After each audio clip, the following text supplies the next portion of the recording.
పట్టణం చిలుకూరు బాలాజీ ఆలయంలో ఇవాళ జరగాల్సిన వివాహ ప్రాప్తి కార్యక్రమాన్ని రద్దు చేశామని ఆలయ ప్రధాన అర్చకుడు రంగరాజన్ ప్రకటించారు. పెళ్లి కాని యువతి యువకులు ఇంటి దగ్గరే ఉండి దేవుణ్ణి ప్రార్థించాలని సూచించారు.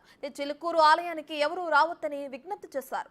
2 రోజుల క్రితం సంతానలేమితో బాధపడుతున్న దంపతులకు సంతాన ప్రాప్తి నిర్వహించడంతో కలిగిన ఇబ్బందుల దృష్ట్యా వివాహ ప్రాప్తి రద్దు చేస్తున్నట్లు ప్రకటించారు.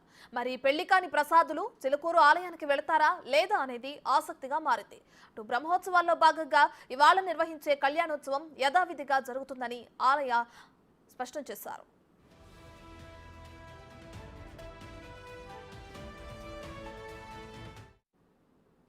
2 రోజుల క్రితం సంతాన ప్రాప్తి కార్యక్రమం ఉంటుందని ప్రధాన అర్చకుడు రంగరాజన్ ప్రకటించారు. ఆలయ ప్రకటన మీడియా అయితే సోషల్ మీడియాలో వైరల్ అవడంతో చిలుకూరు బాలాజీ ఆలయానికి భక్తులు పోటెత్తారు. వేలాదిగా వచ్చిన భక్తులతో ఆలయం కిక్కిరిసిపోయింది. ఆలయ పరిసరాల నుంచి 10 కిలోమీటర్ల మేర ట్రాఫిక్ జామ్ అయితే భక్తులు ప్రయాణికులు తీవ్ర అవస్థలు పడ్డారు.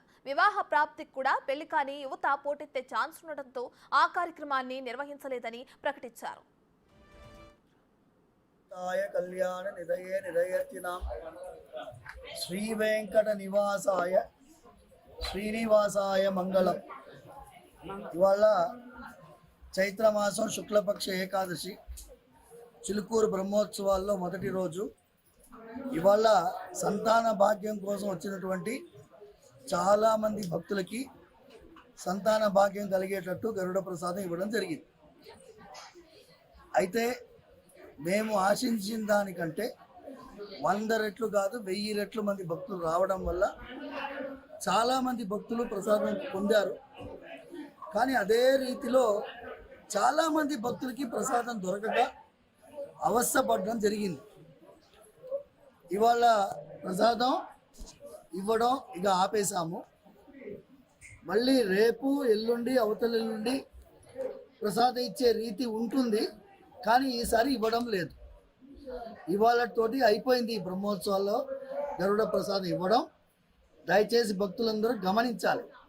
Today is the last day that we have given Garuda prasadam for this year. ఇదే అంశానికి సంబంధించి మరింత సమాచారాన్ని చిలుకూరు బాలాజీ టెంపుల్ నుంచి మా ప్రతినిధి రాణా లైవ్ లో అందిస్తారు.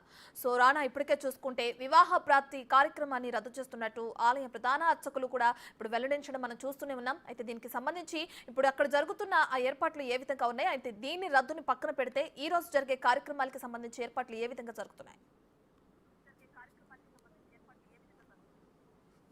ఇవాళ చిలుకూరు బాలాజీ టెంపుల్లో కళ్యాణం జరుగుతుంది అనేది కూడా మొదటి నుంచి అనుకున్నారు. కాకపోతే నిన్న ఎప్పుడైతే రంగనాథన్ ఒక బయట రిలీజ్ చేశాడో దాని తర్వాత అది చాలా స్పష్టంగా కనపడుతుంది. ఇవాళ భక్తజనం అనేది చాలా స్వల్పంగా అంటే చాలా స్వల్పంగా కనపడుతున్న నేపథ్యం కనపడుతుంది. ఎందుకంటే ఎప్పుడు రెగ్యులర్గా ఆదివారం వచ్చిందంటే చాలా హ్యూజ్ క్రౌడ్ ఉంటుంది చిలుకూరు బాలాజీ టెంపుల్లో. సో ఇవాళ ఎటువంటి కార్యక్రమాలు లేవు అనేది ఎప్పుడైతే ప్రధాన పూజారి ఆయన ప్రకటించడంతో నిజంగానే ఇక్కడ ఏమన్నా మూసేస్తారా, లేకపోతే కేవలం ఆలయంలో మాత్రమే కళ్యాణం జరుగుతుంది, మిగతా భక్తులకి ఎవరికి అనుమతి లేదనేసి ఆయన చెప్పిన తర్వాత ఈ క్రౌడ్ అనేది పూర్తిగా తగ్గిపోయింది. వీళ్ళందరూ కూడా ఇప్పుడిప్పుడే కొంచెం వస్తువులు పట్టే నేపథ్యం పడుతుంది. ఎందుకంటే లోపలికి కొంతమందిని మాత్రమే అలా ఉంది, మిగతా అంతా మహాప్రదక్షిణలు వారు చేస్తున్నటువంటి సిచ్యువేషన్. ఎందుకంటే గుడి చుట్టూరా దాదాపు 11 ప్రదక్షిణలు చేయడానికి వీరు ఏర్పాటు చేస్తారు, దాని తగ్గట్టుగా చేస్తారు. ఎందుకంటే లోపల కూడా మనం వెళ్ళి చూసాం, కళ్యాణానికి సంబంధించినటువంటి